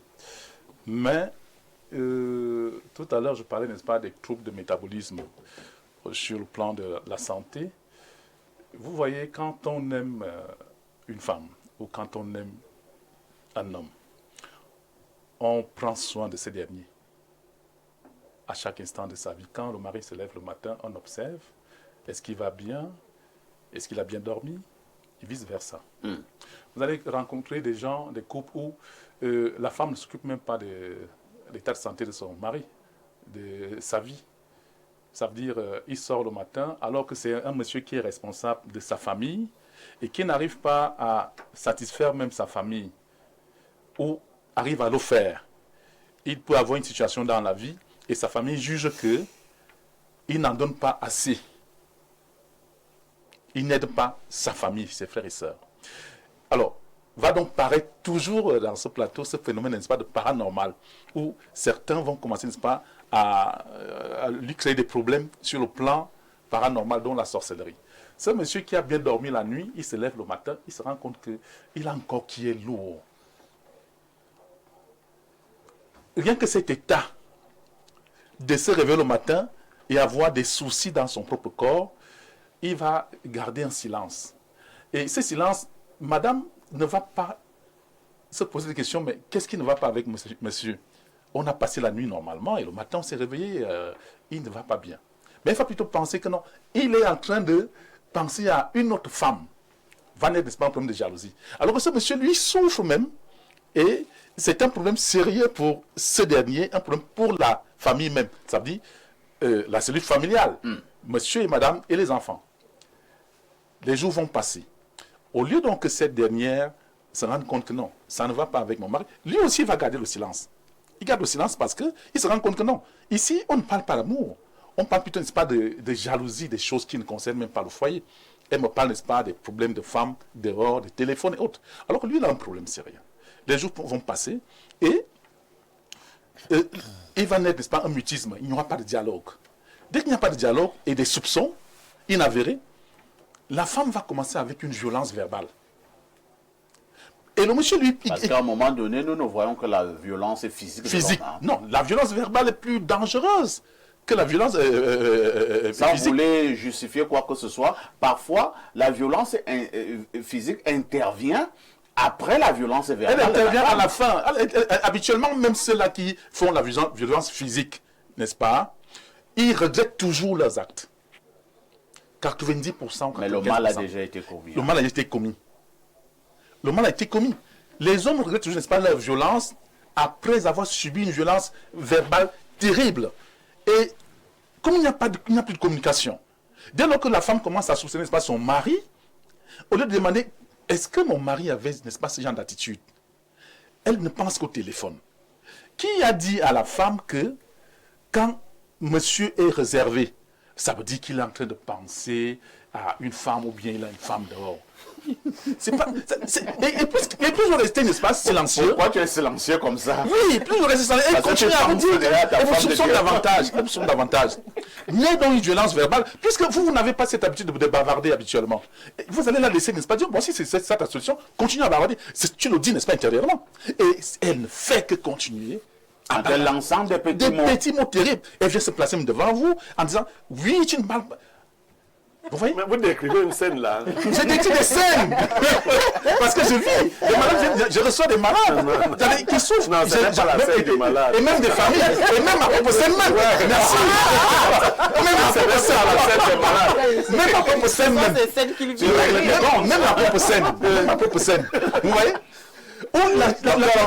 La femme, n'est-ce pas, va donc arriver même un jour à vouloir porter main sur vous. Alors, imaginez quelqu'un qui veut, n'est-ce pas, se protéger, n'est-ce pas? Mais quand tu vas vouloir mettre la main gauche sur ton mari. Sur ton mari. Non, sur ta femme, parce qu'elle voulait, n'est-ce pas, te gifler. Hein? Elle voulait te claquer. Alors, tu vas essayer, n'est-ce pas, de te défendre. Avant de te défendre, spontanément aussi, n'est-ce pas? Le coup est parti. Le coup peut partir. Le coup peut partir. Mais après, 1m90. Imaginez 1m90. C'est lourd. C'est lourd. Si le coup part, et vous allez voir parfois, n'est-ce pas, c'est des 1m60. C'est les 55. C'est les 55. Bon, imaginez aussi, il y a donc un coup qui s'en va. Même s'il n'y a pas mort d'homme ou bien blessure, il y a quand même des gars. Après, vous restez tranquille, vous dites, mais c'est pas possible.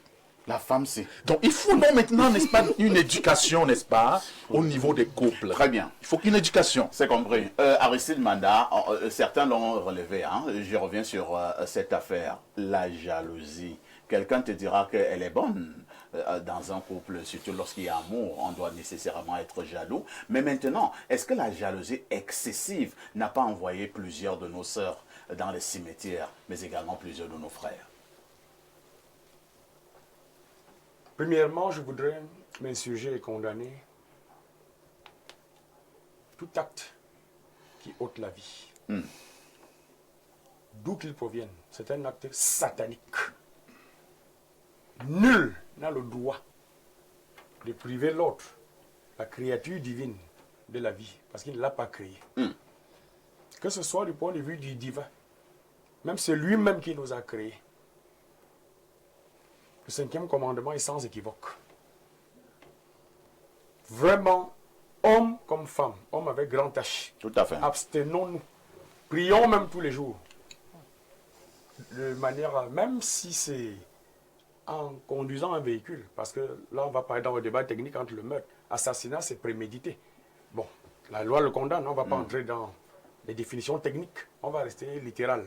Pour dire que lorsque vous prenez sur vous d'ôter la vie, vous posez là un acte démoniaque qui ne mérite aucune forme de concession. Maintenant, pour une fois, il m'a semblé apercevoir en Blériot une posture qui ne lui est pas très cohérente, pour ainsi dire. Parce que moi, je crois plutôt que c'est vrai, la fidélité est au cœur, peut être à l'origine principalement. Mais entre les hommes et les femmes, de mon humble observation, une vraie femme, une femme normale, lorsqu'elle vous trompe, vous vous en apercevez. Parce que je trouve les femmes aller dehors plus avec le cœur que l'homme, qui pour moi peut être un peu plus cérébral.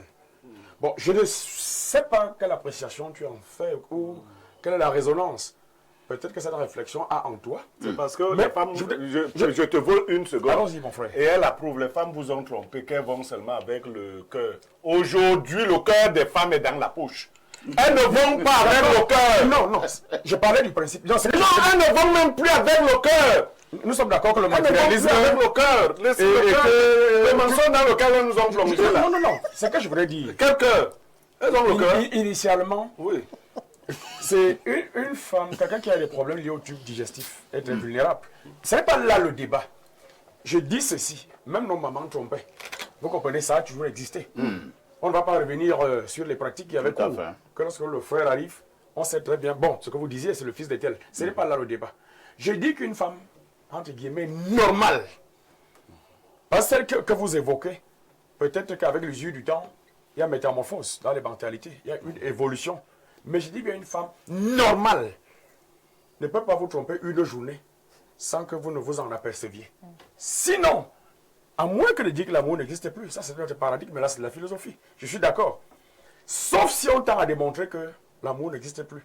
Si tant est que l'amour existe, dans une relation, vraiment, c'est pas pour faire l'apologie. Je dis ça comme on fera en procès au quartier, parce que quand l'homme sait quand même qu'en allant dehors, je dois sauvegarder l'intérieur. Et il n'a pas vocation à détruire son foyer, pour la plupart des cas. En dehors peut-être des arrivistes et des gens pas mentalement très costauds. Globalement, quand une femme n'est pas stable, c'est très dangereux. Et ça peut donc emmener à ce que nous décrions. On peut repartir l'histoire de David. Arriver au pire. Oui, que notre loi condamne. Très bien. Au niveau donc de notre corpus juridique, ça se condamne. Le gouvernement de la République protège ses citoyens. Vous comprenez qu'à chaque fois, il faut rappeler ce que dit la loi, ce que fait le gouvernement de la République à travers les lois que nous votons. Encadre, protège les hommes et les femmes. Et je dis à mes compatriotes qu'il ne faut jamais ôter la vie, quel que soit le mobile. C'est compris, Aristide. On repart du côté de notre messagerie qui explose comme tous les matins. Alors, que dit ces téléspectateurs? Tu es le trouble qui trouble les autres modérateurs. Sans toi saluer abondamment. Masoma, Mouledi et Dibabouam. Blériot, ça veut dire quoi? Bonjour, maître. Bonne journée. Ah, d'accord. Merci, maître. En passant, quel régal à observer la bouche de chacune des dames sur votre plateau. Elles doivent avoir le don du micro. Cyril Adouala. Cyril, vous pouvez être bizarre, hein? C'est parce que vous mettez dans le don du micro. Vous ne lisez pas le nom de la personne. Une femme répond à Aristide Manda. Ah bon? Oui. D'accord. Le monsieur-ci ne sait pas de quoi il parle. Autre message. Bien le bonjour, monsieur Parfait, ici, s'il vous plaît. Je vous suis depuis mon petit travail à travers mes téléphones en direct sur YouTube et l'autre pour commenter sur WhatsApp. S'il vous plaît, veuillez avoir une pensée en remerciant aussi les commentateurs du direct sur YouTube en insistant sur le partage. Merci.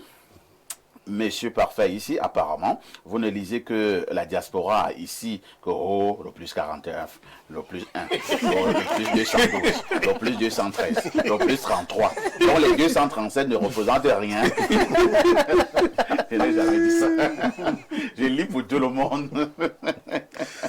Et continue en disant, c'est vous qui critiquez les leaders politiques quand ils font les meetings en Europe, avec raison, mais vous nous ignorez ici, hein? Non, pas du tout. La preuve, j'ai lu ton message, et je l'ai même d'abord lu avant, je pouvais sauter. Autre message, hein, que dit ce téléspectateur, à London au plus 33. Malheureusement, ça va encore énerver notre ami. Oh là là, qu'est-ce qu'il dit là? Je me nomme Clément Dieudonné Okala, le plus petit des apôtres, simple envoyé. Bon, je pense lui revient sur le débat d'hier. Hein. Nous ne parlons plus de cela. Rendez-vous pour jeudi prochain, jeudi spiritualité. On repart encore du côté du plus 33. Et c'est beau d'aboutir au mariage étant des amis. La formule selon laquelle on aime une femme juste pour en faire d'elle une épouse, et c'est pas suffisant. Les amis s'insultent facilement, vivent des trahisons et des offenses, mais finissent toujours par se pardonner, car ce sont des vrais amis. C'est aussi le cas dans les vrais couples. Loin du traumatisme, le manque d'épanouissement peut conduire à des destins tragiques. Il y a des couples où l'homme est jaloux de sa propre femme et vice-versa. Dans ce cas, le pire peut arriver. La formule du vivre ensemble sincère est la vraie lumière de tout couple. Bonaventure depuis 40 qui envoie ce message. À London au plus 49. Oh là là, ça va vraiment énerver notre ami de tout à l'heure. Qu'est-ce que ce téléspectateur de l'Allemagne dit?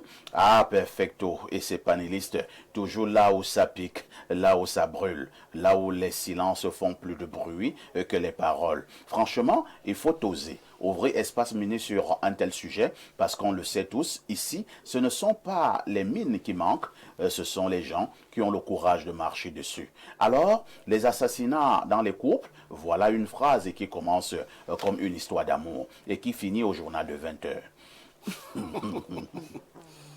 On parle souvent d'amour comme d'un feu, c'est beau, ça éclaire, ça réchauffe, mais il faut le dire, dans certains couples, ce n'est plus un feu d'amour, c'est un brasier d'orgueil, un incendie de frustration et parfois un volcan de violence. Le regard qu'on doit porter là-dessus, il ne peut pas être tiède, hein? Ce n'est pas du thé, parce que là, on parle de vie qu'on enterre, de drame.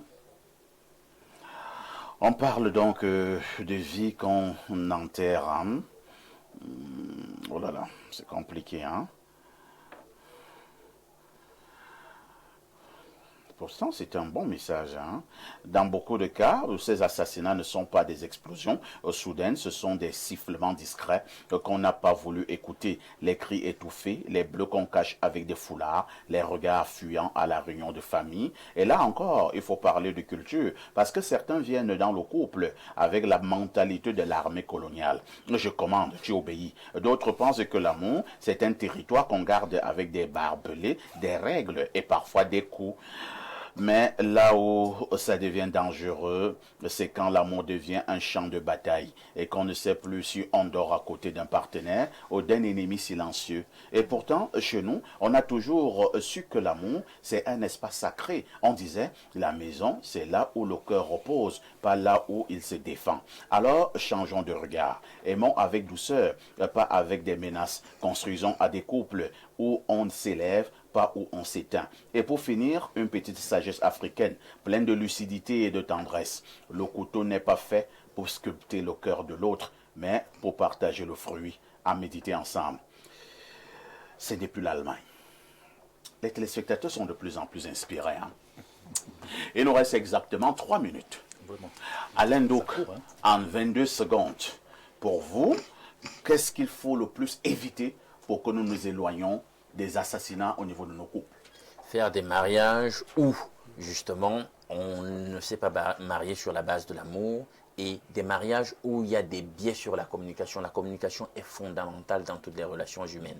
Et maintenant, de façon structurelle, il faut éviter de conditionner les gens à la violence. Le type de programme télévisuel, je ne sais pas, les différents médiums qui existent, qu'on regarde, on conditionne les gens à la violence. Très bien. Voilà, il faut éviter ça. De même, il faut quand même se dire que des gens subissent des pressions.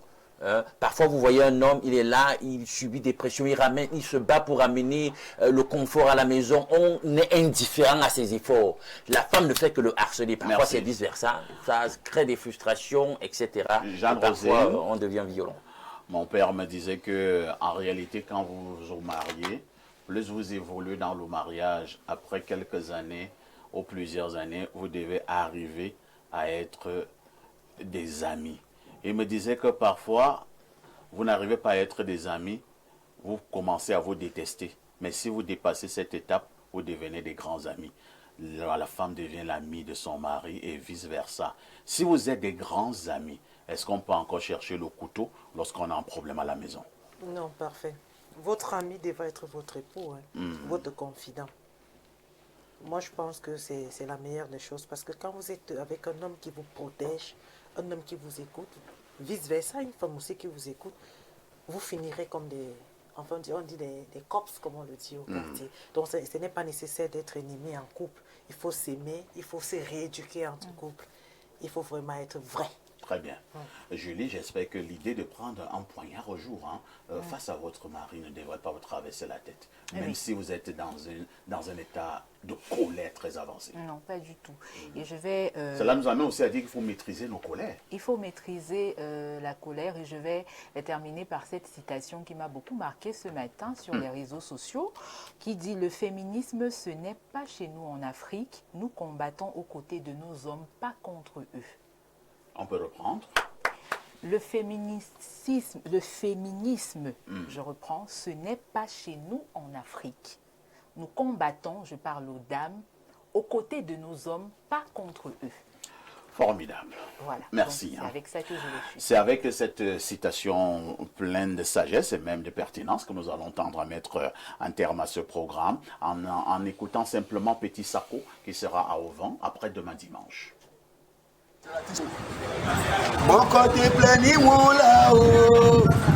Mon côté plein ni mon là-haut. Mon côté plein ni mon là-haut. You François B. Mon côté plein ni mon là-haut. François au Monongo.